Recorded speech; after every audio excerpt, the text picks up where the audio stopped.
Image copyright EPA image caption Saturday's protesters left graffiti in parts of Paris. This reads, "Burn the Élysée," referring to the presidential palace. French President Emmanuel Macron is meeting trade unions and employers' organizations, in a bid to defuse weeks of unrest in Paris and other cities. The meeting comes ahead of a TV address in which he is expected to announce measures in response. France has seen 4 weekends of violent protests against fuel tax rises, living costs and other issues. About 136,000 Yellow Vest protesters took to the streets on Saturday. More than 1,200 were taken into custody.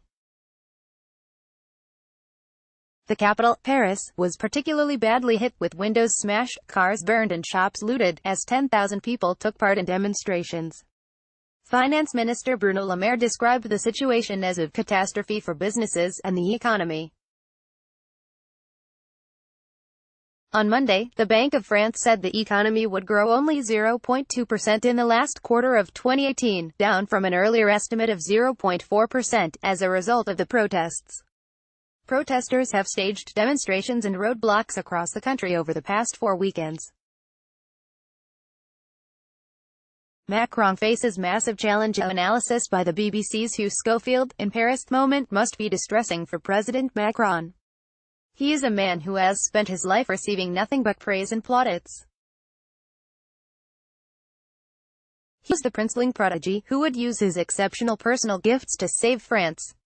How must it feel now to know there are crowds baying for your head, or to see graffiti on Paris walls saying, "Hang the king"? He will need every ounce of his massive self-belief to turn this crisis into something less than a full-blown disaster.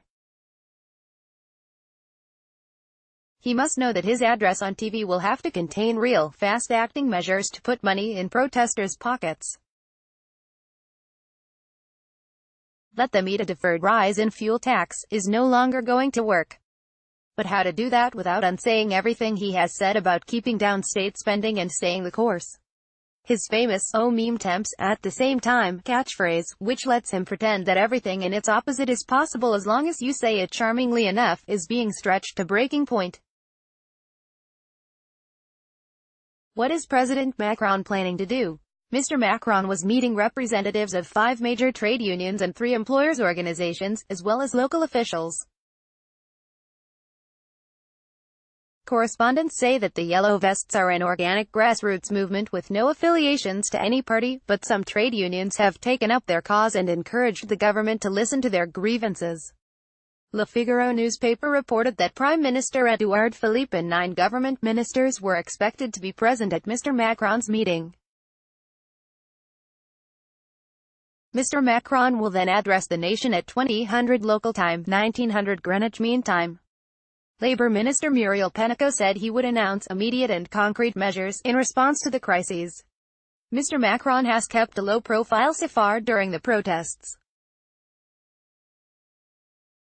Many of the protesters have called for his resignation. He has been criticized for being out of touch and not listening to the struggles of ordinary people. Media playback is unsupported on your device. Media caption. Protesters took to the streets of Paris for a 4th weekend of demonstrations last week, following talks with representatives of the Yellow Vest movement. The government announced it was abandoning the fuel taxes that have angered the protesters.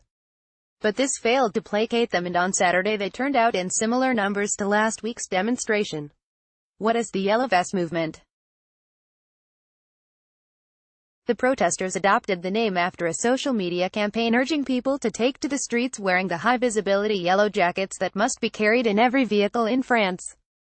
They were initially protesting against a rise in duties on diesel, which is widely used by French motorists and has long been less heavily taxed than other types of fuel.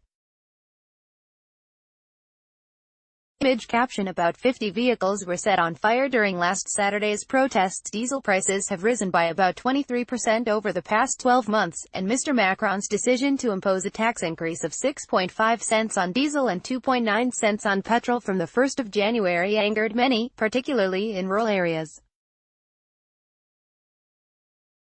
Mr. Macron had said higher taxes on fossil fuels were needed to fund renewable energy investments. But protests have also erupted over other issues, including calls for higher wages, lower taxes, better pensions and easier university entry requirements. The movement's core aim, to highlight the economic frustration and political distrust of poorer working families, still has widespread support. Media playback is unsupported on your device. Media caption: Gillets Johns, are nationalists infiltrating the Yellow Vests?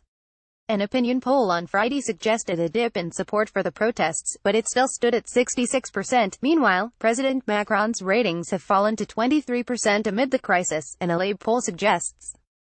Protest timeline: the 17th of November, 282,000 protesters, 1 dead, 409 wounded, 73 in custody. The 24th of November, 166,000 protesters, 84 wounded, 307 in custody. The 1st of December, 136,000 protesters, 1 dead, 263 wounded, 630 in custody. The 8th of December, 136,000 protesters, 118 wounded, 1,220 in custody.